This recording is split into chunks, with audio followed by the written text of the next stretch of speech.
قربانی کے سلسلے میں سب سے اہم مسئلہ یہ ہے کہ قربانی کن لوگوں پر واجب ہوتی ہے اور قربانی کی کیا کیا شرائط ہیں۔ اس بارے میں سمجھیے کہ قربانی کے واجب ہونے کے لیے 6 شرطیں ہیں۔ سب سے پہلی شرط تو یہ ہے کہ انسان مسلمان ہو، کافر نہ ہو۔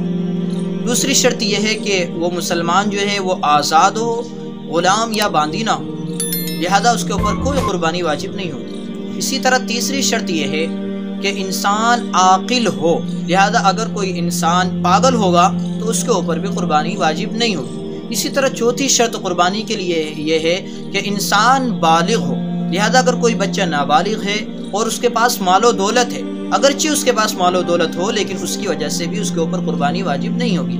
اسی طرح 5ویں شرط قربانی کے لیے یہ ہے کہ انسان ایام قربانی میں مقیم ہو۔